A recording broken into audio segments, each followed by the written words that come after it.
All right, we'll get started. Thanks for coming.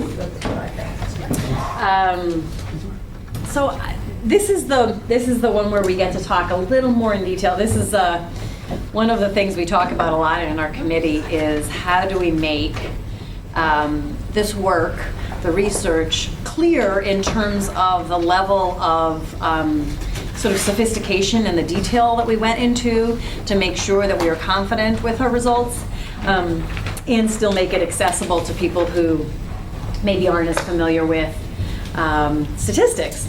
And so we spent a lot of time back and forth about what language do we use and how do we take a 60-page document and make it 2 pages, and we still want to be accurate in how we're talking about it, but we also want to be accessible. So this is the room where we get to talk a little more in detail about how we did what we did.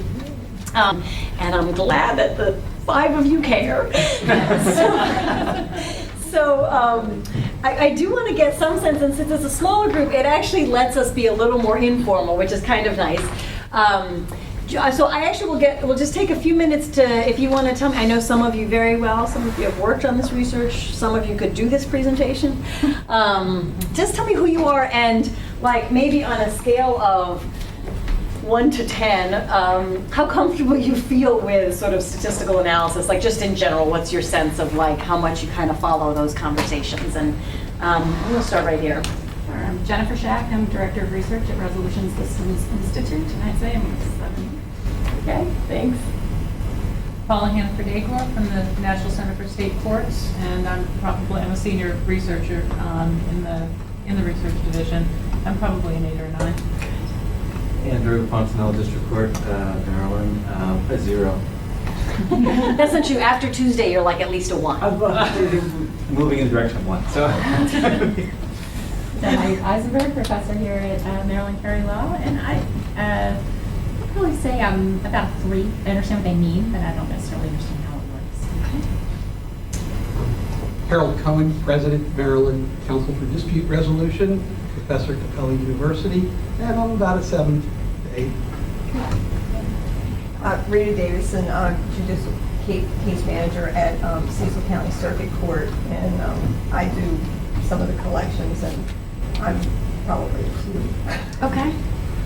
Grant Bacon, Cecil County, well, I'm at Cecil County Courthouse. I'm the 2nd Circuit District Court researcher. I am brand new. I've only been with the court for 2 months, and but I have a 15-year background in sociological and criminal justice research with the University of Delaware. I did a lot of qualitative and quantitative studies, but since everybody else that's got more degrees than me is saying 8, I'm going to go 5 or 6. Okay, yeah. I'm Sarah Kaplan. I'm the juvenile law manager at the AOC, and I got an A in statistics in college. Okay. I remember there was a chi-square test. He's ranking himself as a 5. I'm a -5. That's what I remember about statistics. Some chi-squared, something. There was something. Something about a chi-squared. Thank you. Isashi Yamagata, core researcher at the Montgomery County Circuit Court. I've been down about almost 10 years. Oh my goodness. And staff probably 9 or 10. I'm Haley LaChance. I'm a grant specialist at Salisbury University, and I was the coordinator on this project working with Lorig to implement the research. And I'm 6, 7, 8. I'm Diane Polowitz. I was the Director of Court Operations when the study began, and maybe at that time I was probably maybe a 5 or a 6, but I've since retired for about 13 months ago, and I've forgotten everything since then, so probably a 2 or a 3 by now. We were just doing an introduction, so folks who just came in, if you want to tell us who you are and what you do, and just briefly your title, and on a scale of 1 to 10, how comfortable do you feel sort of looking at and analyzing statistics? Molly? Mala Ortiz. I'm the Director of ADR at the Court of Special Appeals in Maryland. I feel somewhat comfortable. I studied economics as a double major, so kind of. Okay. But it's been years. All right. I'm Jeff Truman. I run the Civil ADR office in the Baltimore City Circuit Court, non-domestic. I am at a 0 when it comes to analyzing statistics. I have a music background and all that stuff, so this is all absolute gobbly nonsense to me. Hopefully not nonsense, but thank you. Roger? I'm Roger Wolf, I'm retired, and I'm here because Lorig promised candy and we didn't other things.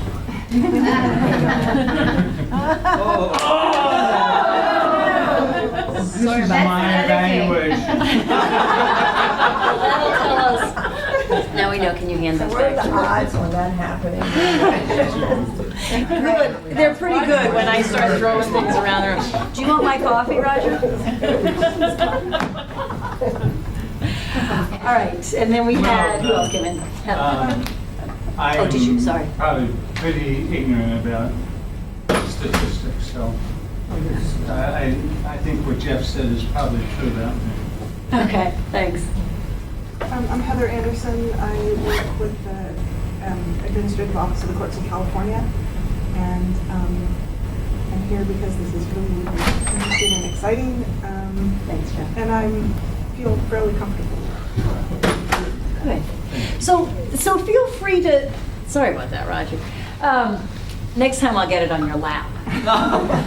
That was before it drops. So for folks who are comfortable, one of the things that I love about this work and getting to talk about it a lot actually is that I've learned a lot about how to talk about what we found. And I continue to be on my own learning curve. And so, for folks who feel really comfortable, feel free to jump in and, if we're stuck and you have an idea about how to explain it that might be more accessible, feel free to jump in and offer it. And for folks who feel like they're zeros or ones, sometimes you ask the best questions because they're questions that really challenge us to make sure we do understand what it is that we're presenting and that we can explain it in a way that is more accessible. So it's nice to have such a mix of folks, and thank you for being here. So I think you got to hear a good bit, welcome. You got to hear a good bit about kind of the big picture of why we did this. I won't go through that again, the lack of this, that, and the other thing, and all the support. We can't say thank you enough, actually. I do just, even without a lot of court leadership in the room, it is remarkable, and those of you who are coming from other states, I think you would agree that it's remarkable that we had this kind of an investment, both in terms of political capital as well as financial resources into doing this level of an in-depth study. So we talked about there were two different, whoops, sorry, I'm still figuring out how this thing works. Okay, we talked about how there were two different pieces that we wanted to look at, and we did want to look at impact and efficiency and effectiveness actually for all of our, I wonder if it's, does anyone know, do you know if it's possible to turn this? Oh, let me turn off the lights? Yeah. Well, just this up here? Yeah, I can do that. Thank you. So I'll just kind of share with you, since we get to go more in depth in this room, some of the challenging questions that we asked. We actually wanted to do impact and what works for all of the types of cases that we were looking at. And the impact piece of it, and I'm going to talk in a minute about this issue of a control group. So we had the treatment group, so coming out of some medical experiments, we call the treatment group is the group that we're interested in understanding. So when I say treatment group, that's the folks who went through mediation or ADR. And then the control group, and so that should be an equivalent group of folks who didn't go through whatever the treatment is, in this case ADR. And we really wanted to do that for all of the areas that we were studying.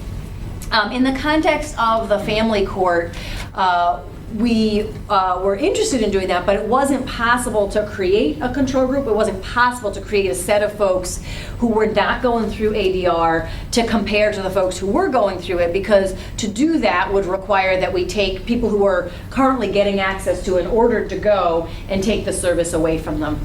And there's sort of two issues in that. One is an ethical issue, that once a treatment has been demonstrated through research to have a beneficial effect on people, there's more of an ethical dilemma when you take it away. And in the case of the family court, there had been and it's done in Virginia. If folks aren't familiar with it, I actually not, someone may be able to get the author off the top of your head. It was, they followed cases for 12 years, randomly assigned. Do you know who it is? Top of my head. They actually randomly assigned, so it was done in like the 90s before there was a lot of data and a lot of even political support for ADR. And so to say, oh yeah, we'll send these people to mediation and those folks to not mediation, wasn't as much of an ethical dilemma, and so they could do that, and then they followed folks for 12 years, and they did in fact find a difference in parents' ability to co-parent and non-custodial parents participating in the child's life and so on. So because that existed, that would have raised that ethical concern. Also, just politically in Maryland, it wasn't going to be possible to, hey Nick, it wasn't going to be possible to take the service away from folks who were currently sort of. So what that meant was, in the context of the family court, we were only able to do the drilling down, which is still very valuable, but we don't have the comparison study in the context of the family court. In the context of the district court day of trial, we did talk a little bit about the ethics of having people not receive the service. We ended up deciding that because there actually had not been any sort of random controlled experiment or other experiments like this that had determined the level of an impact on people's personal lives coming out of mediation, that we could ethically have people who didn't get access to the service, but we decided that logistically we wouldn't do a random assignment, because in the context of the civil day of trial and the way that things move in that very, very, very quickly, people come in and they are it's slightly different in each of the courts, but the way that whole process worked, it wasn't going to be possible to sort of first get people to agree to mediation and then randomly assign them to either go into mediation or not. And so we sort of have our quasi-experimental design where we created the control groups in a slightly different way, and I'll talk about how we did that in the context of day of trial in just a second. I'm going to talk about that. We were able to do the drilling down, the what happens behind closed doors which is our efficiency and effectiveness in the context of day of trial, and then for the criminal misdemeanor cases, we actually had hoped to do both what works as well as the comparison, but that was the last one to get started, and by then we were looking at a different sort of a budget than we thought we were starting out with, and so for budget reasons we ended up doing the comparison in the criminal cases instead of doing the drilling down. The other thing I just want to say is okay. The other thing that I want to say is, it is a small enough group. It's a little weird because we're like sitting like this, but it's a small enough group that you can stop me at any time and ask a question or make a comment, especially since half of you like worked on this project, with me. Anything to add? Yes. In terms of the research design, was there any thought to, and this might sound crazy, but was there any thought to designing the research to have specifically trained mediators, like do specific styles of mediation? Okay. Okay. Mm-hmm. I've only been here 2 months, so I'm new. And so, but doing certain things like just like specifically sticking to one style and then others comparing with like a combo style and seeing. Yeah. So when we did, so I'm about to talk about the impact. I'm going to talk in more detail about the efficiency and effectiveness of just sort of the piece you're talking about. And we decided that there's enough natural variability that we were sort of using the natural experiment of the variability that was there in the approaches, rather than try to kind of randomly assign people to folks who were doing certain things. And that was both because we thought there was sufficient variability just in our natural world that we were looking at, and because we the logistics, I think, of trying to do it that way, where we were saying, you're a skilled mediator, you normally do this, we want you to do this today. This that they do may not be a reality of what happens in the mediation world, and so that was why we didn't do that. Okay, so we're going to talk a little bit about the control groups, because this is, so in the context of the district court day of trial, what we ended up doing is we were in Baltimore City and Montgomery County, which both have large caseloads. The potential disadvantage is that they're both major jurisdictions. They're different enough from each other, but they're both sort of large urban suburban jurisdictions.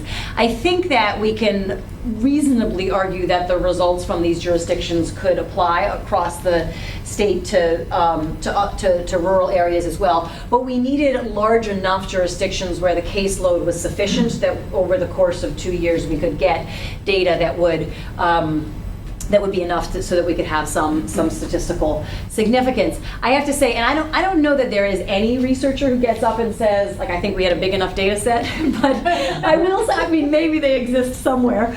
But I will say that, the small data set, really, I'll just say from the beginning, the small data set I think is the biggest limitation of the study. I think there's a lot of stuff that we didn't get to look at and levels of analysis that we didn't get to do and more complex analysis that we didn't get to do and some statistical power that isn't where we'd like it to be because the data set is so much smaller. Having said that, it's still larger than anything else that folks have looked at in this context, and anything that is statistically significant is still statistically significant. So it's not like we lose the statistical significance that we did find. It's just that we can't do things at the level of analysis that we would like to do because our data set isn't as large as we'd like it to be. And that's just because, again, we were dealing with a natural world. And so doing, studies with the natural world, we had a certain number of years to get as many cases as we could in these two areas, and then with a limited budget. Yeah. Yeah, I was going to ask you the same thing. So what was the sample sizes of those different case types, as well as, do you have any concerns about the quality of the data itself?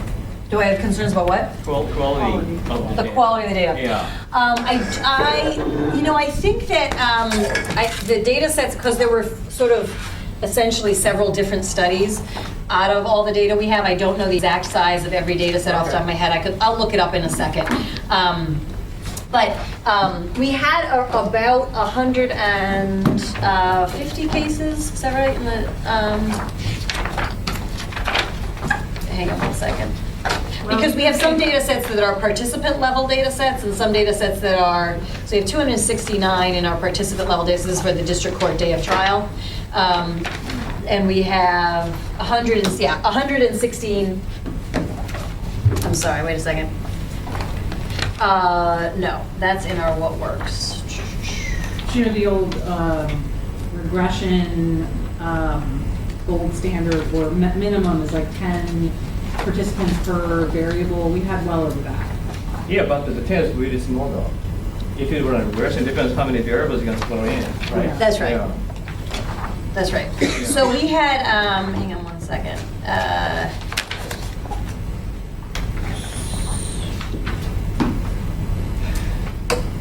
200, I'm sorry. Oh, that's okay. But Which are you asking for? Well, each of the data sets has a different number. That's why there's the case data set, there's the participant data set, there's the, so on the impact. For day of trial is 197. For the impact one? For the Montgomery County and Baltimore City. that's called case and control. 197, Right. yeah. Okay, there's your number. So some of the analysis was done at the level of the case level, and some was at participant level. So it was participant level, then it's higher than that, obviously, in this case level, then it's 197, yeah. In terms of the case types in district court, since I'm not here in Maryland, can you just briefly say what kind of cases? Are they small claims? Are they tort? Are they contract, debt collection, landlord tenant? Yeah, so this is the lower level trial court, so it's primarily small claims, although there's a handful of, there's some landlord tenant in there. And in a minute, actually, you can see what ended up in our data set, I think. I think I have it. There we go. So this is actually what ended up in our data set. So it's primarily contract, small claims contract cases. There's some landlord tenant stuff mixed in there, forcible detainer. Those are the types that we ended up with. And the contract is probably debt collection under those circumstances? Jamie, do you know the answer to that? Not necessarily. No, those would be sort of like cases involving a contractor working on something, right? That's how they would. Runs the gamut. Home improvement contract. Yeah, home improvements, things like that. Or contract cases. Because you have a contract with somebody to do some service and they don't fulfill it. They don't do it, yeah. And then they go to court, basically. Okay. Set. Yeah. So, one question, I noticed in these slides, you distinguish between Montgomery and Baltimore. programs. Yeah. In the family study, I didn't see a control variable for the program from which the cases were coming. So can you hold that for a second till I get to family? Because I just want to do each piece of it one at a time. So we can talk about that, but we just want to do one piece at a time, and I'll talk about why that Were there was. any considerations concerning selection bias? Because in those two heavy trial jurisdictions, the clerks had a lot of influence. In some of the other jurisdictions, the clerks really don't. It's the judge who basically does all the work. It would be impossible in Baltimore City for that to happen, but Yeah. and it gets into later being the question concerning case-wise match. That we don't have all auto torts in the non-participating, and those really don't go to mediation in many places versus some of the others. I'm just curious. Sure. So there's two different issues. So selection bias is different from whether or not it's applicable and whether it applies to other areas. So the issue of selection bias, the reason we were getting our treatment and our control groups from the same counties is because we wanted to basically select the cases in the same way on the days that have ADR and on the days that don't have ADR. So we worked with the judges and the clerks, and you're right, in both cases, the clerks are very heavily involved in those two jurisdictions in getting the cases. So what we did is we worked with them on the days that they were, so we took ADR away. Essentially, ADR was offered almost every day before we were doing the research, and we took it away on certain days, kind of randomly selected days. And on those days, we asked the clerks to, not randomly selected like every week we randomly selected a day, but we kind of randomly picked like Wednesdays and Mondays or something like that. There was no reason that something should be different on Wednesdays and Mondays. And we asked the clerks on those days to select the cases that they would send to ADR and instead offer them a chance to go to talk to the researcher. So at that point, at that point, we don't yet have the possibility of selection bias because the way that they're getting offered to get into the study is the same as the way they would get offered into mediation. Now, the place where we may start to get selection bias is that people get offered to go to the study or they get offered to go to mediation, and then of the people that get offered to go to mediation, not all of them end up in mediation, so some select out. So that's where you have this possibility of a little bit of bias in there. Now that's not and so you have like a slightly more, you have a possibility that the people who end up actually at the table in mediation had a slightly better attitude or more cooperative attitude or whatever you think the selection bias might be. So the way that we took that into account in this is because we did these really comprehensive surveys with everybody before they went through their process, we kind of had all these attitudinal variables, and we created these sort of indices of their attitudes, and we used that in the regression analysis. So that if there was in fact better attitudes that ended up in the mediation table, then we would control for that in the regression when we're looking at what the difference is. And so if it's the better attitude that results in the difference, then we would have that would show up sort of in the attitudinal variables as opposed to in the ADR variable. Yeah. How do you know that you're capturing what it is that makes them go into the, say yes to the ADR in your variables that you're using to match?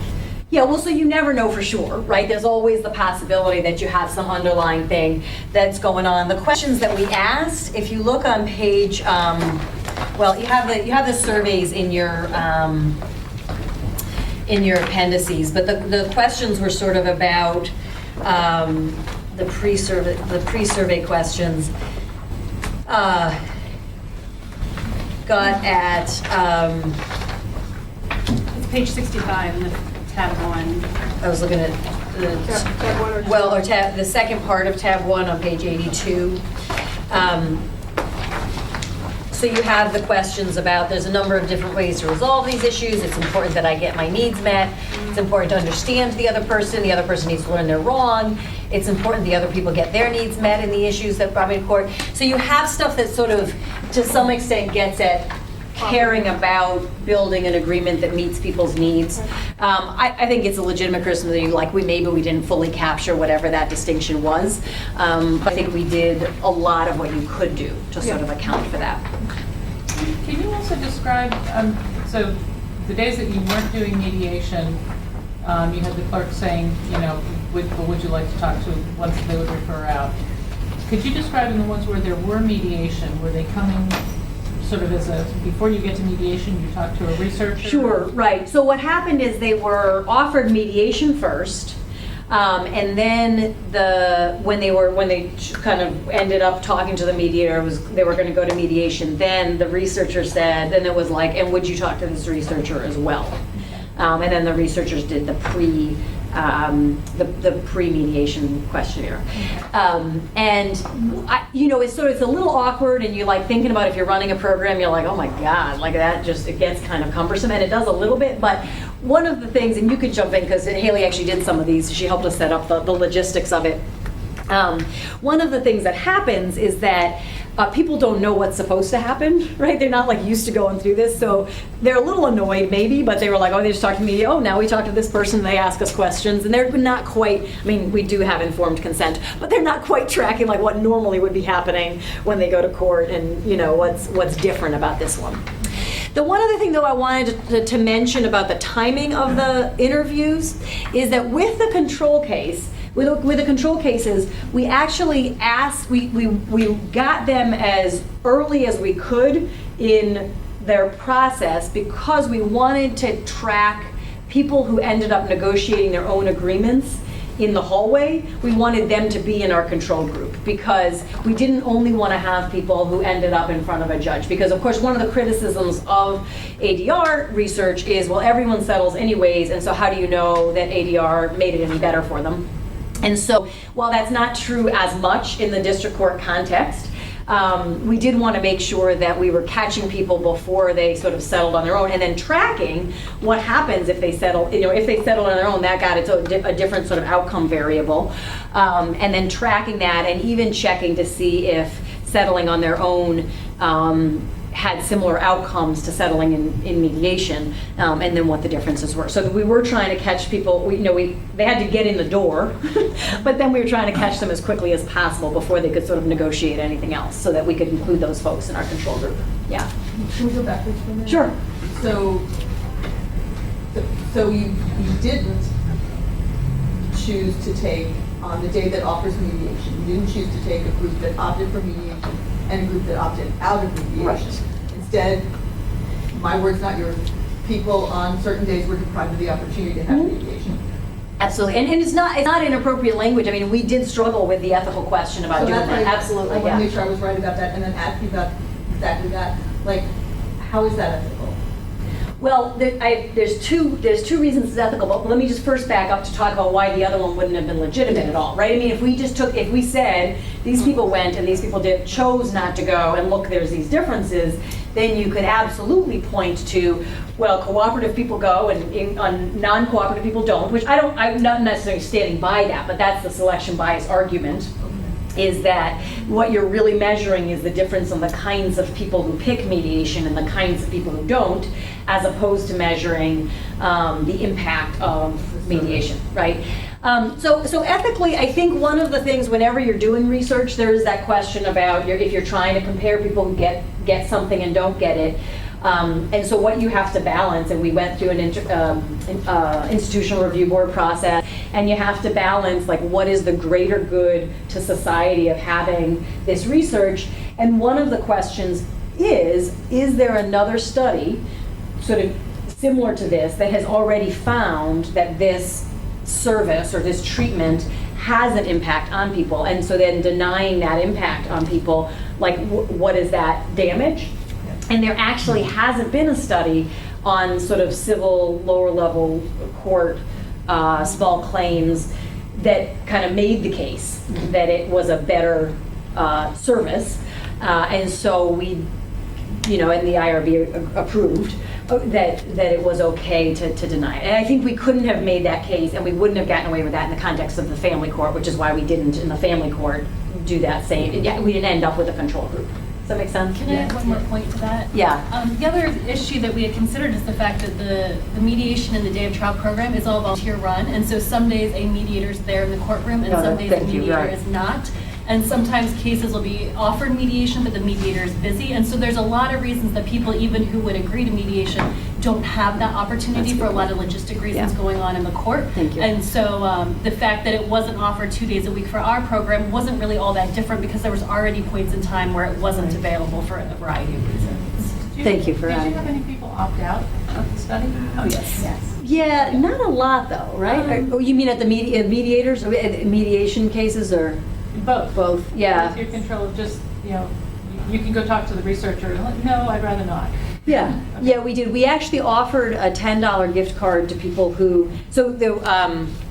I may spend this whole time talking about creating control groups, which is fine if that's what you're interested in. We should find it. Well, it is. It is very important because this is the first step of the process to make sure we're comparing apples to apples. We offered a $10 gift card and I think after that, we had very few people opting out. Initially, when it was voluntary, we had a lot of people opting out. That was a $10 gift card if they did the survey in the control group. And then when they did the follow-up surveys 3 months later, we sent them a $10 check because there's reasons you can't send gift cards through the mail, whatever. We didn't pay people who went through the study who went through mediation because we didn't want to have any financial incentives for people to go to mediation on that day, and so so if they went through mediation, there wasn't a financial incentive to also do the study. But if they didn't go through mediation, because there was a sense like they're getting something, right? Mediation, that's what they're getting. All right, anything else on the control groups? So the first step of the process is you create the best possible control group you can, and that's this process. And then there's other things we do to control for making sure we're measuring the right things. More on the control group. So did you have to go through the institutional review board process when you did it in the circuit courts because there was counties that had and hadn't programs, or was there not as much of an ethical question there? Well, we took the whole research design and sent it all through the IRB process. So I actually don't know if we had done just that, if we could have avoided the IRB process, but we just took all the research and it went through in one kind of huge fell swoop.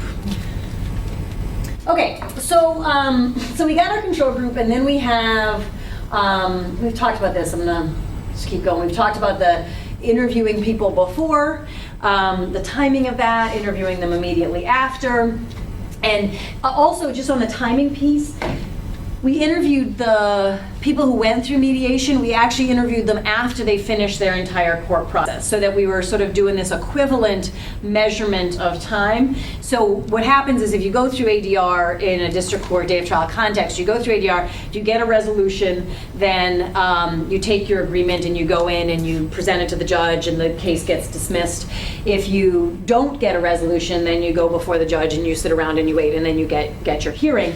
And so for everybody, we did the surveys sort of just at the beginning of that process and then at the end of that process, because we wanted to know, like what the entire process was like for everybody, and we're comparing again apples to apples. Did you have a follow-up rate for that follow-up survey? Yeah, and it's in here. I don't know it off the top of my head. It's maybe about 50%. Does that sound right, Haley? 50% is about right. I did do a difference of means test on all the follow-up surveys. We ran difference of means and chi-squared tests.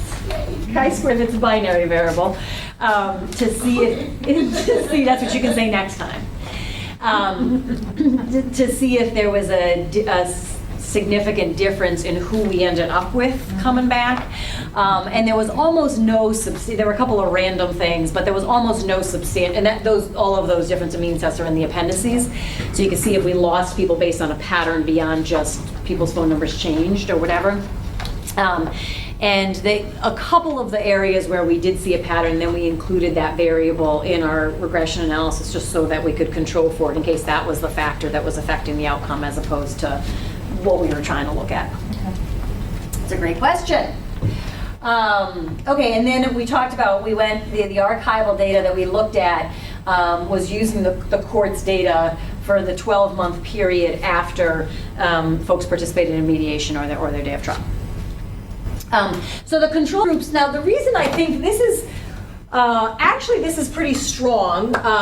We created this. This wasn't actually we didn't use this. We used difference of means and other tests to get the statistical strength of our control groups, but this is a more useful way, I think, to look at it if you're not looking at all of those other tables that we have, which are in the appendices. But it gives you a sense of the kinds of cases, and what's useful about looking at this is that we sort of created the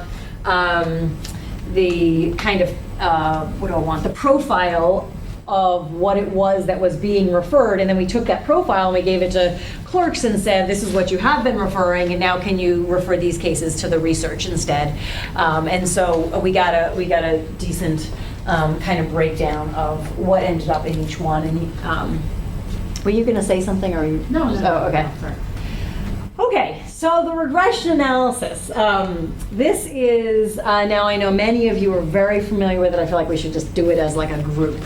But I'll just go through it briefly. We have the thing that we want to measure the impact of, in this case, in the context of the ADR process, we want to measure the impact of going through ADR or not on whatever the outcome is that we're interested in. Now, in addition to ADR, we know that there's a bunch of other stuff that might affect that outcome.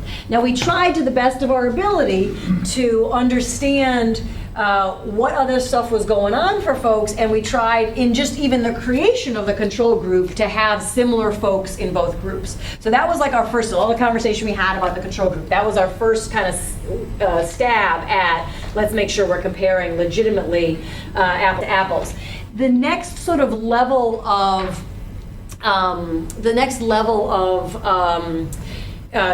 quality on that question, we sort of capture with the regression analysis. So if we know, and there's this question about the attitude, people with better attitudes end up in mediation, people with different histories of conflict end up in mediation. So even if you have a contract dispute here and a contract dispute there, the history of the contract dispute might be different. Did they call the police on each other? How many times did they call the police on each other? You can see a lot of that if you're looking at these surveys. You can see sort of all the details of the kinds of things we had, what the relationship was, whether they have military backgrounds, whether English is their first language, what their education levels are. So a whole bunch of stuff that might affect people's experiences and might affect the outcomes that we're interested in.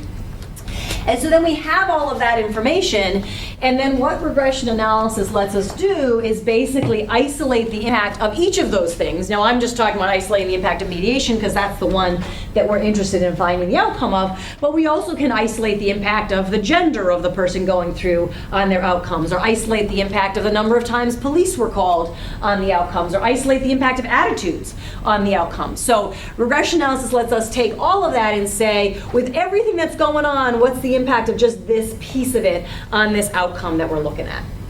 Does that make sense? Yeah. And what percentage of the differences were explained by these control variables, these attitude going in, demographics? What percentage of the differences in the outcomes?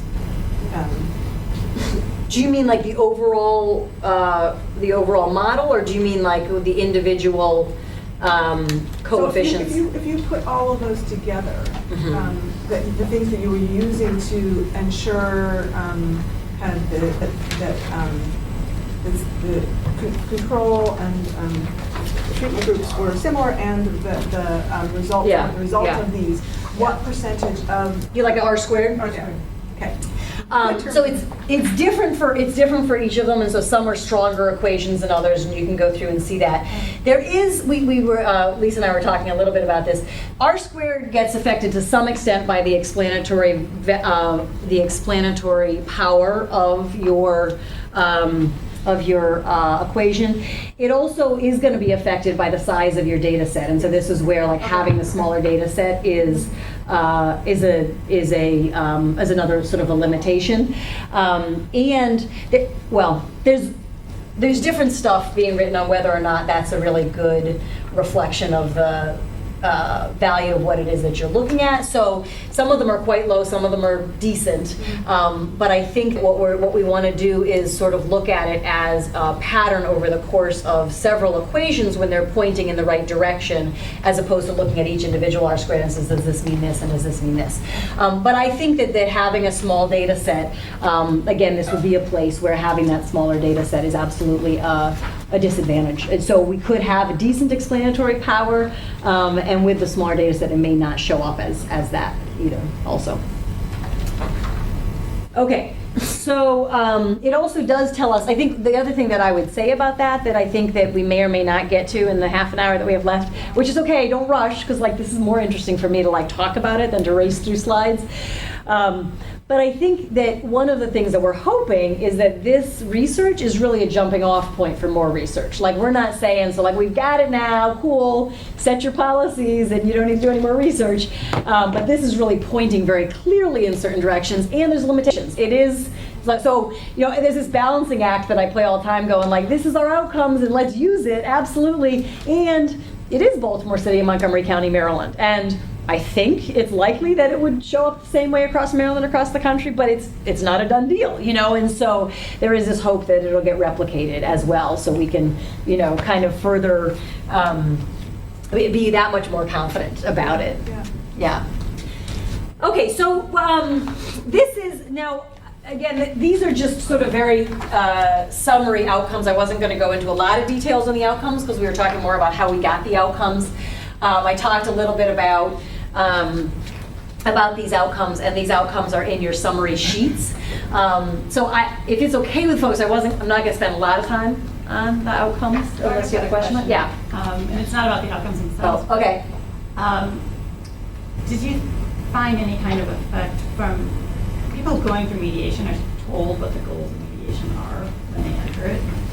So do you think that had any kind of effect on how they responded after the mediation in terms of, you know, were they able to express themselves, and did they understand the other party better, whatever the questions were? Does that make sense? Yeah, and I think that question is actually more of a what works question, because some mediators tell people the goals and some don't tell people the goals, and some do, you know, some ask them what their goals are, right? And certain frameworks, people are asking participants what they think their goals are for the session. And so I wouldn't say that we universally know that participants were told the goals and therefore that affects the outcome. And so that's where really the efficiency and effectiveness piece of it comes in. Like, what did the mediators do? Yeah, I wasn't quite saying what the outcome was necessarily, but in comparison to people going through court. Mm-hmm. You understand what I'm saying? Like, if they're going to have a different mindset afterwards because they've been told to have that mindset. And not because they actually changed. Yeah, maybe, except I'm not sure that we know that people were told to have that mindset. That's what I'm saying. And in fact, when we look at what actually happened in the session, I think there's lots of mediators who didn't sort of say, here's the goals of this. I'm sure there's some that did. Lorig, I think one of the answers to that question in the Maryland District Court programs that I'm familiar with, there is a standard explanation that's given to everybody about what mediation is. It's very standard, and while some mediators may embellish it, some may just go by it, I think there's a better possibility that everybody, at least as a minimum, knows what is expected out of the mediation process versus every mediator doing a free-form explanation of that. Well, that's her point, right? So if everyone was told you're supposed to love each other more through this process, do people then on the other end of that process say I love him more? That's right? not part of that explanation, though. Right. Okay, so I think that would sort of be the answer, is like what you'd want to look at that and see how it relates to the questions that we were looking at. Yeah. I had just in this one finding about satisfaction with the judicial system. Yeah. I wondered how much of that was an effect of having the mediation actually takes place in the court as opposed to the circuit court, where the mediation is typically done privately and the litigants may not actually. And I know all the issues with the litigant survey in the circuit court was challenging, to say the least. But I'd be cautious just because of that that distinction of where the mediation takes place and whether or not litigants are that consciously aware of it taking place and the association with the court. No, I think absolutely. I think that part of what the district court ADR office was interested in finding out, because so much of their work is on the day of the trial, is does this change people's perception about the court? And this one I think you absolutely could say doesn't transfer to maybe mediations. I mean, maybe it transfers, but we don't know. But it doesn't necessarily transfer to mediations that might be happening very pre-trial. People may not then associate that with the court as clearly in their heads, and maybe we want to do something about that, maybe we don't. But I think absolutely there's some of these that I think you could argue kind of transfer nicely, and this would be one you would have pause about because people may not associate the other stuff with the court system. Just to say, we had a similar finding in California in circumstances where it was not always on site. You did? Yeah. So, yeah. Okay, there you go, please. What is the unit of analysis? Case or the party, the individual? Well, there's both. So there's two different sets of it, and that's why when you asked earlier about what my sample size is, I was looking it up because some of the analysis at the case level, some is at the participant level, some is the participant level long term, some is the short term, which is the bigger data set, some is the what works, and that's why I don't have them all just off the top of my head. So this participants, anytime it says participants, it was a participant level analysis. Anytime it says case, like the predicted probability of cases that came back to court, that's a case level analysis. So depending on what it was that I was measuring, it was different. So what I just want to say about this, because this is so we did have whether or not people got a negotiated agreement, and we were able to run in the same equation essentially, like if people got an agreement in ADR, if people got an agreement, a negotiated agreement, and in both cases it's sort of compared to getting their agreement from court. And so people who got an agreement in mediation compared to getting their agreement from court had that higher level of satisfaction, holding constant for everything else. People who got an agreement on their own didn't have was not statistically significant in terms of compared to everybody else, their level of satisfaction. And so that just gets to this piece about and there's probably more in here, and we might even do more analysis of it, but this question about, is it just getting the agreement that makes people satisfied or happy with the process, or is it, and what we find throughout this is that there are some of these outcomes that are tied to the mediation process overall, some that are tied to getting an agreement, and then some that are tied to getting an agreement in ADR, where we don't see the same thing when people get agreements on their own. Does that make sense? Yeah. I'm still, there's so much and I'm still trying to wrap my head around it. Me too, honestly. Go on, right? So it's a question about getting a negotiated agreement. Yeah.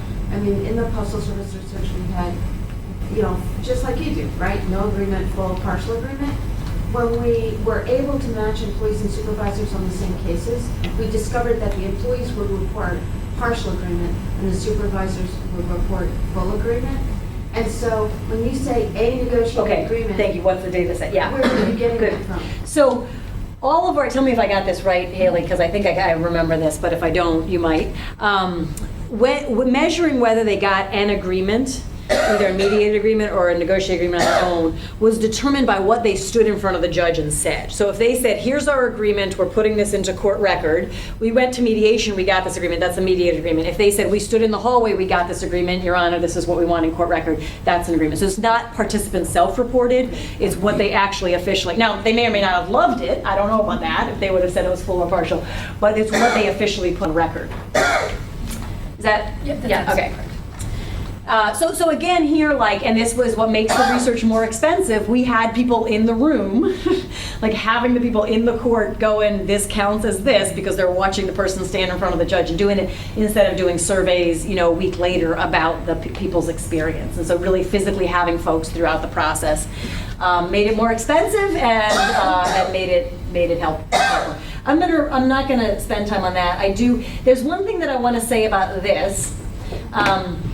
So this is predicted probability. I talked a little bit about this when we were all together this morning. So it is different. I'm not going to get into what it is because of our time, but you do, if you're not familiar with the idea of doing a logistical regression analysis and then getting the predicted probabilities that come out of it, you just want to be careful that this is not the same as saying, we looked at the cases that went through ADR, got agreement, we looked at the cases that got a verdict, and we saw what percentage of them ended up with an enforcement action or not. So this is, this predicted probability is coming out of having taken into account all of the other things that might affect the likelihood of returning to court for an enforcement action. And there were other things that we had gathered through the survey process and in the history of the conflict and in the court history and those kinds of things. So this is after you take into account all of those things in your regression analysis, then you ask for a prediction of the likelihood of coming back. And so you can really talk about that difference being tied to mediation as opposed to just saying this percentage did this and this percentage did that. Now, here's a really interesting thing about this outcome, which is that it is ADR agreement. So we were interested in knowing, like, okay, so what if people go through ADR and then they don't get an agreement? Are they more or less likely to come back than folks who didn't go through ADR? And this is where having a small data set and having a commitment to only reporting data that has 95% statistical significance at a 95% confidence level. And so we're looking at mediation. I get to say it when I'm saying it. I wouldn't put it in writing. We're looking at mediation itself being statistically significant at like an 87% confidence level. So when you see something like that, you're like, oh wow, if you had a bigger data set, that may have been statistically significant. But we don't, and we're not sure, and so we don't report it. So what we can report with confidence, and then we have in our limitations section, we think other things might be going on, we need to do more research. But this is the piece we can report with confidence, is the ADR agreement does affect the statistical significance of coming back, which actually, but then when we do it by, it's not up here, when we ran it with the negotiated agreements that people came to on their own, it also didn't have a positive or negative statistically significant impact compared to verdict. So it wasn't, so again, it's the ADR agreement that's holding up as opposed to any agreement. Now, here's the thing about the rest of our study. Now, if you look at this, what might a judge conclude is valuable about ADR, and what might be the potentially problematic next thing that would happen as a result? We need to push to agreement. And what do we do to push to agreement? Things that harm the outcomes. What's that? The things that harm the other outcomes. The things that harm the other outcomes, like what? Like maybe we do a lot of pressure on folks, maybe we spend a lot of time in caucus. And so why it's so important that we're matching that finding with this next finding, which is the stuff that comes out of what works in ADR, is that what we find works, and I may or may not get to this because of our time, so I'll just say it, is that the primary strategy that is tied to getting an agreement is asking participants what they think the solutions ought to be. So the illicit strategies are the ones that are tied to getting an agreement. And caucusing, more time in caucus, actually is tied to a higher likelihood that people will come back to court for an enforcement action. So while we might look at that other slide and intuitively go, oh, it's agreements that matter, so let's pressure people to get agreements, it turns out that the agreements come about from strategies that are about empowering people to come up with their own agreements. And the strategies that do the opposite are more likely to come back to court for an enforcement action. We're going to get to that in a second. Yeah? I'm not sure how to phrase it, so you'll help me. Sure. So the ones that have caucuses are more likely to come back in the future. I'm going to get to that in a second, but yes. In the district court day of trial. Yeah. So to what extent, though, were you able to study that, maybe again, the number of cases you actually were able to look at? Whether there are certain factors that impact which cases have more caucusing, because maybe the nature of those kinds of cases is why they're caucusing, and it's starting. One might think of that. So let's talk about this. That's a great question. Thank you. So this gets to what we observed. This gets to what we observed. So we know we're observing all of the mediator behaviors that we can capture. You have in the back of your. Tell you where it is in appendix in your second tab. So where is it?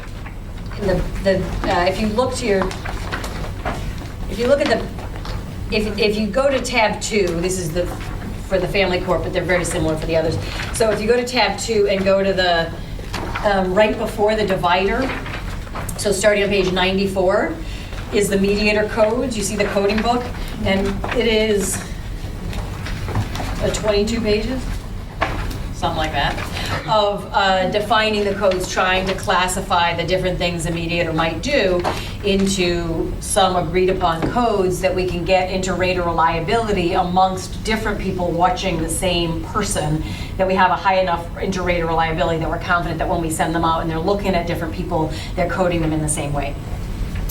So that's the first part of it. But then to your question, what if the mediators were doing things like telling people to quiet down or going into caucus because the participants were doing more shouting or interrupting or calling each other names, right? And so in fact, the outcomes that we see, lower agreements, is because people are shouting or calling each other names as opposed to because the mediators were using those strategies. And so that gets to the second piece where we're looking at what the participants did. And so that starts on page 116, where we're really trying to break down participant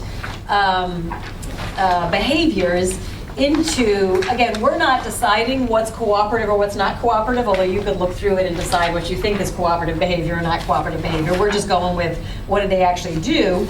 But we know if they interrupted each other, and we know if they name called, and we know if they yelled and screamed at each other, and we know if they were offering solutions. And so then we can control for those things as well in our analysis. And we do see, in fact, that some of the participant behaviors are tied to some of the outcomes we're looking at. No surprise. But now that's controlled for, and then we can just isolate the impact of the mediator strategies controlling for those broader themes. But yeah, so you're starting to think like a researcher.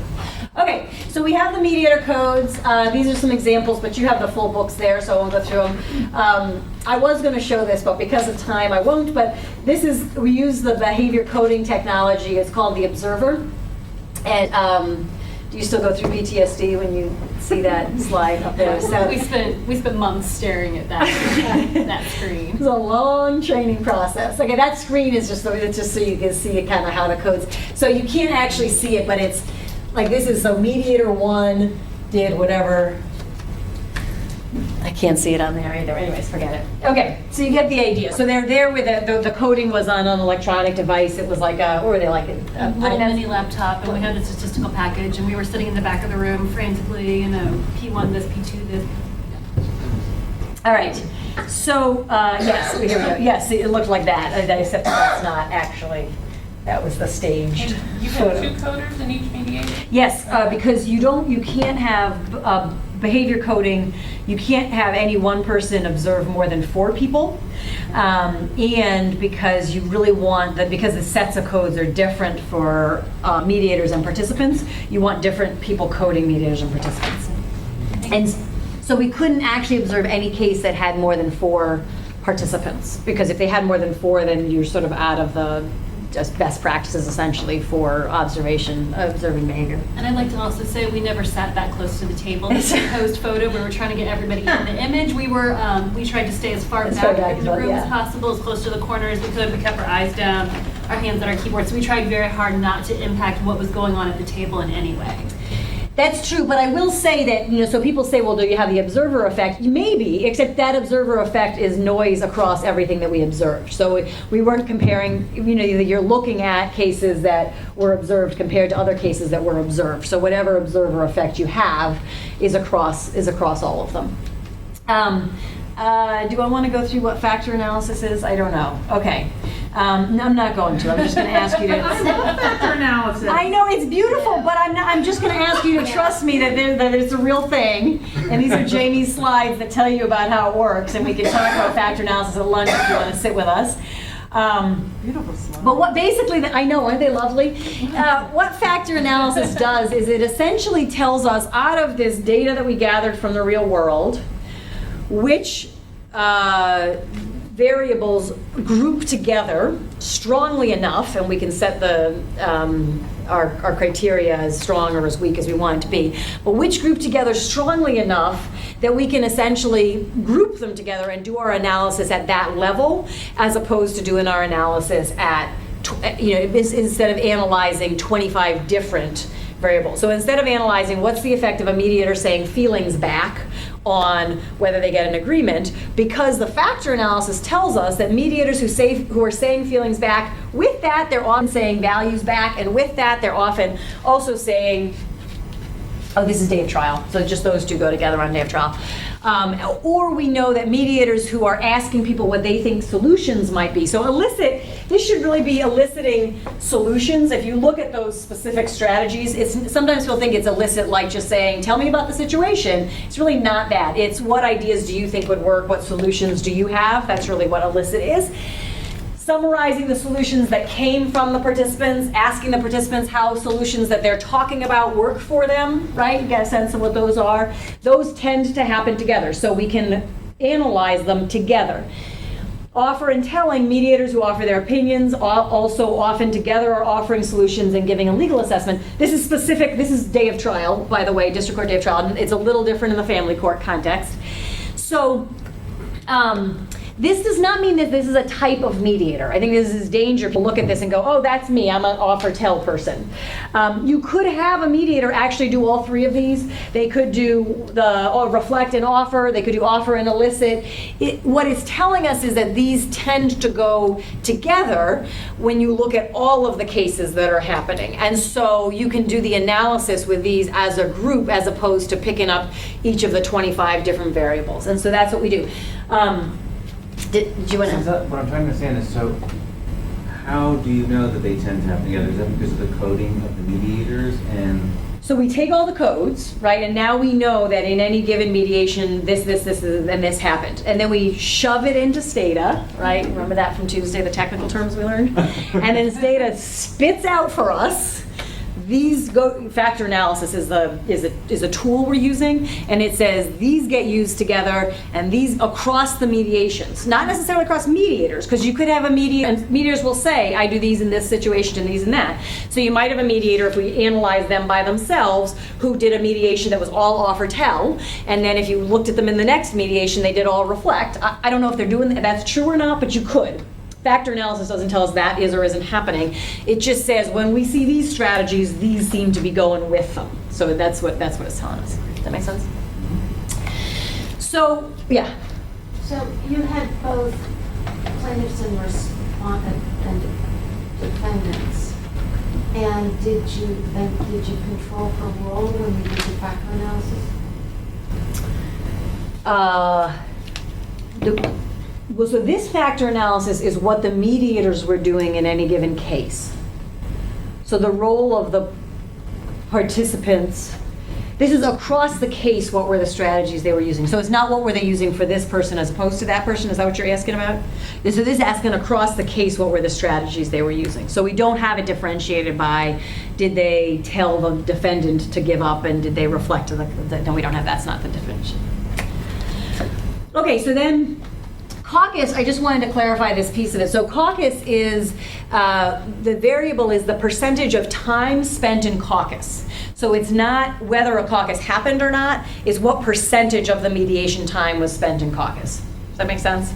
And so what these findings say is when it says like caucus is negatively associated with people being satisfied with the process, what it's saying is the more time in caucus, the more likely it is that they were not satisfied. It doesn't mean every caucus resulted in someone not being satisfied, right? That's not what the statistics tell us. But it's saying the more time in caucus, the less likely they were to be satisfied with the process, the outcome, or less likely to say the issues were resolved.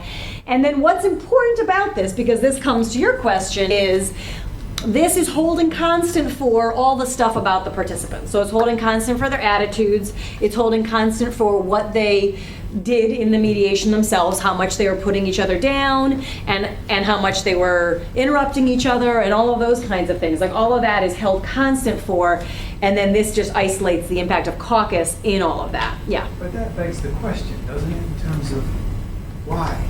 And under what circumstances? What kinds of cases? What kinds of people are we talking about? Well, this is district court day of trial. I understand that, but I think the question for me as a practitioner and as an administrator would be to know if I have pro se people coming in, and it may be a circuit court case, I would want to know why it is that caucusing might be more negatively associated with these elements. What is it about that? So, this research doesn't tell us that. What this research does is it said, I think there's kind of two important distinctions, maybe three, maybe many. So So first of all, this is district court day of trial, so it is very specific to that context. I think that there is reason to give pause to caucus in other places as well, but I'm not saying from this like don't ever caucus in. I'm not saying don't ever caucus anywhere. Yeah, so I mean, right. But that does give us pause, and I think the other one that gives us pause is. This is the most significant one for me, is that participants are more likely to return to court for an enforcement action within the 12 But months. that also begs the question, if it is a home improvement contract, if it is a debt collection contract, if it is something where they promised to do something and didn't do it, Mm-hmm. does that have anything to do with whether there was a caucus or just the non-performance of the promised terms? So what we did is those are the factors that we looked at in when we're looking at what kind of case it is, what the history of the conflict, what their relationship with each other is, all of those factors that we include in the regression analysis, that's all included in the analysis. And so, for example, if a contract case is also more likely to return to court for enforcement, that would have shown up as or if a home improvement case is more likely, that would have shown up in that variable of the regression analysis as opposed to showing up in the caucus part of it.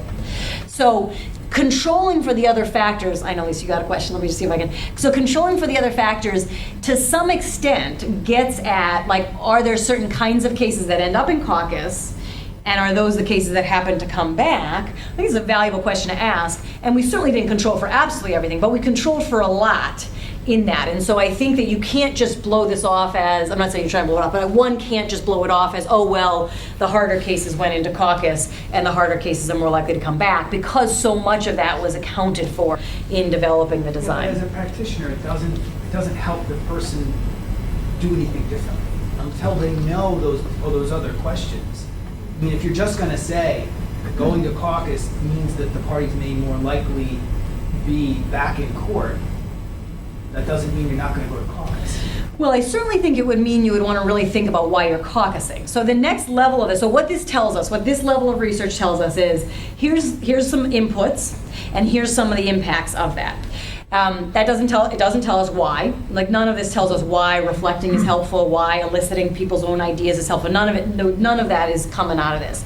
So certainly that's the next level of a research project, is to find out why. But I think as a practitioner, what you would want to do is to look at that and say, okay, wow, that gives me pause. Why am I caucusing? Can I be thoughtful about, because there are practitioners who just sort of automatically go to caucus, right? Because that's what they do. Well, this would say probably don't do that. So be thoughtful, know why you're caucusing, know what you're doing. This is the area that there's a lot to talk about, so I'm happy to talk to you more about what you might do with it as a program administrator if you want. I just have a few minutes left, and I see that Lisa has a question, so I just want to cover a couple other things before, and then this is an ongoing conversation, I think. Please. Well, in the previous slide, you talked about the participant satisfaction with the process and the outcome. Which, I'm sorry, on the caucus slide? Yeah, on the caucus slide.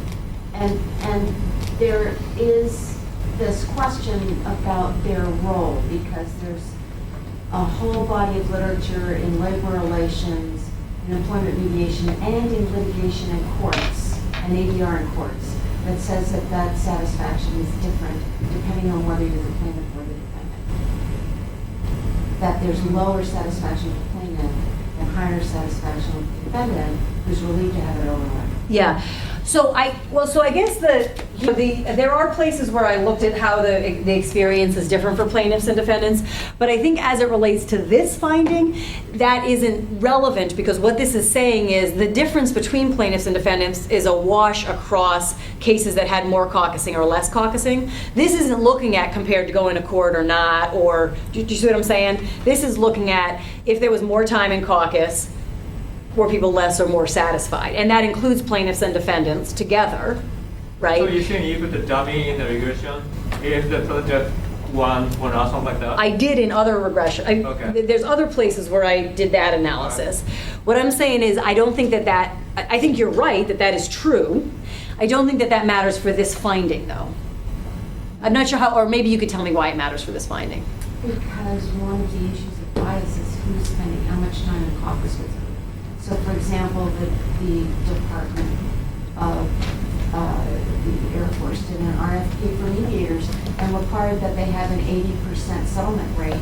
And in an EEO case, that means getting the plaintiff to drop their case, which means sitting on them in caucus pressure. So it makes a difference.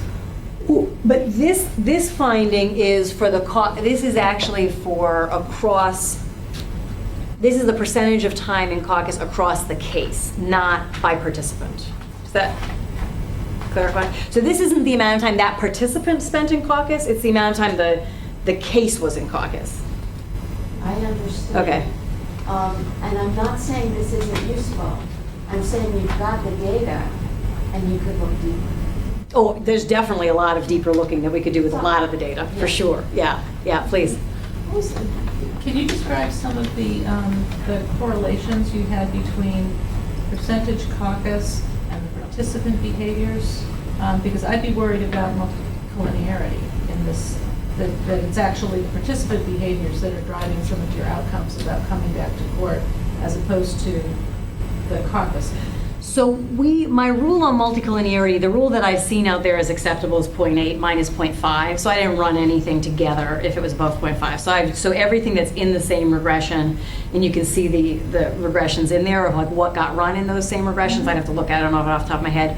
But I'm confident that I don't have a multicollinearity problem in the regressions themselves. There were a couple places where I had to drop out, or I had to look at variables separately in separate equations because of a collinearity above 0.5, but none of them have, I don't have anything in the same equation that had a correlation coefficient of above 0.5.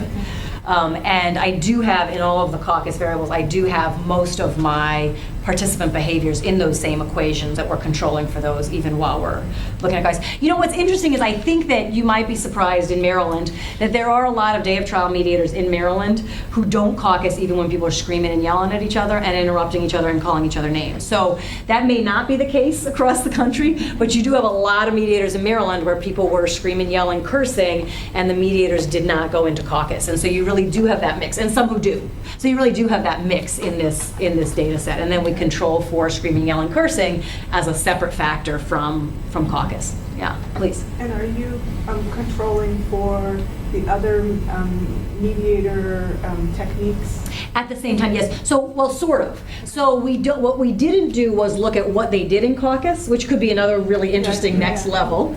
But because our mediator techniques are at the case level, the percentage of time at the case overall that was spent using those different techniques, we are controlling those in the same equation, yes, but not what did they do in caucus as opposed to joint session. So we don't know, like, if caucus was associated with greater pressure for a particular solution or something like that? It could have been, but we do know that it wasn't not at a rate of greater than 0.5 because they wouldn't have been in the same equation if it was. And I'd have to look at what the correlation is, but it's not greater than 0.5.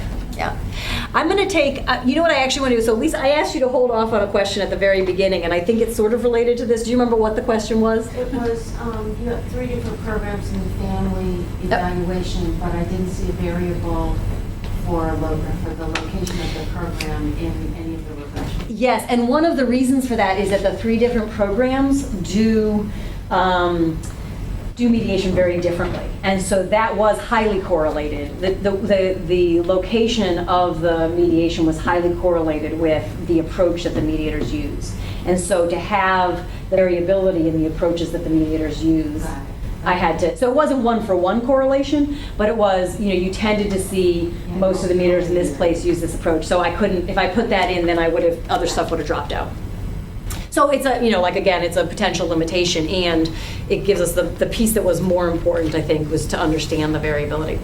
All right, so somehow it's 12 o'clock and I'm like 3/4 of the way through the slides. I'm happy to stay and keep talking about this. I have to say, this was a lot of fun for me, so thank you at least for making me have a fun morning. It was great. I mean, this really was awesome. I'm just going to say one or two more things.